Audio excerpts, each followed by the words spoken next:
राम राम, जय खानदेश मंडळी.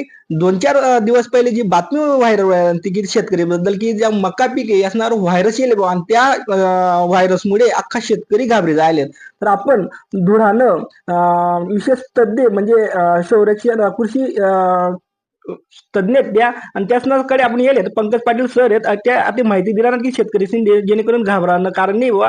तर आपण आता त्याच्याकडे येलेत. सर, राम राम. राम राम. सर, काय सांगशात की जो आता 2-3 दिवस पहिली जी बातमी व्हायरल व्हायला ती की एकदम की तो व्हायरस येले बा, तर तो व्हायरस आहे का काय आहे हे थोडं सांगा बरं. हा, ते मी शेतकऱ्यांना बी फोन होना व्हिडिओ पण देखा त्यांना की तो व्हायरस सांगी राहिना मका पिकावर जो म्हणजे वाळी राहिना ना पाण्यावाळी राहिना ते वाळी राहिना तर तो व्हायरस सांगी राहिना. पण तो व्हायरस नाहीये, हा व्हायरसना प्रकार नाहीये. तर हा बुरशीजन्य रोग शे. तर हा रोग जो आहे तो या बुरशीमुळे येतो ना व्हायरसमुळे ना येण्यामुळेच. हा कवा येस हा जो आहे तो जवळ कणीस लागतस किंवा दाना भराने टाइम रास तर वयच हा रोग येस. आणि हा रोग पहिले पाहिजेच त्या बियाण्यासमा झाडमा रास सुरुवाती पाहिजेच.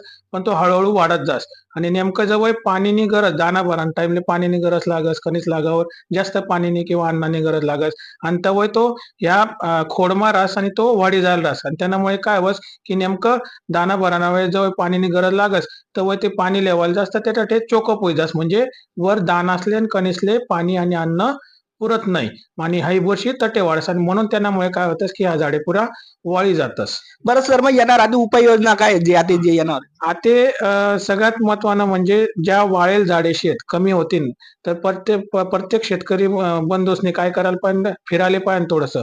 जटे 1-2 झाड वाळेलही ते पटकन उपटेसन फेकी द्यावं सगळ्यात महत्वानं आहे. कारण की हा जमीन माईन बी पसर एक झाड होणं 2 झाड मर रोग माहीत शे शेतकरी असले एक झाड दिसणं आज तरी 2-3 दिवस मान पुरं पसरत. त्यामुळे ज्या काही वाळेल झाडे आहेत त्या पहिले 2-3 होते ते उपटेसन फेकी द्यावं आणि येले जे आहे याले आवळणी करणे पडणे म्हणजे ड्रेंचिंग ज्याला म्हणतोस आपण.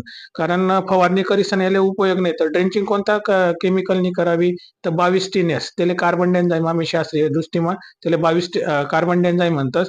तर 2 ग्रॅम प्रति लिटर याप्रमाणे यांनी खोड आहे खोड असणं मुळे आहेत मुळेसनं जमिनी लगत यांनी आवळणी करणे गरजेचे. त्यांना बरोबर एक्झॅकोनाझोल नावनं पण औषध शे ते पण चांगलं शे. एक ॲझॅस्ट्रोबिन नावनं पण औषध शे त्याला बाजारमा ॲमिस्टार वगैरे म्हणतात त्यांनी बी आवळणी करी तर चांगलं यांना रिझल्ट दिशी तुमले.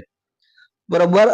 एकदम भारी सरसनी आयराणीमान आपले ज्या शेतकरी आहेत त्यासले सांग की एकदम घाबरी जाऊ नका बा आणि जर काही वाटलं तर असा डॉक्टर्सनं सल्ला लेणं महत्वाचं आहे. मनीसन ज्याशी जे सांग तो उपाय करा. बोली खानदेश मराठीसाठी संदीप त्रिभुवन, धुळे.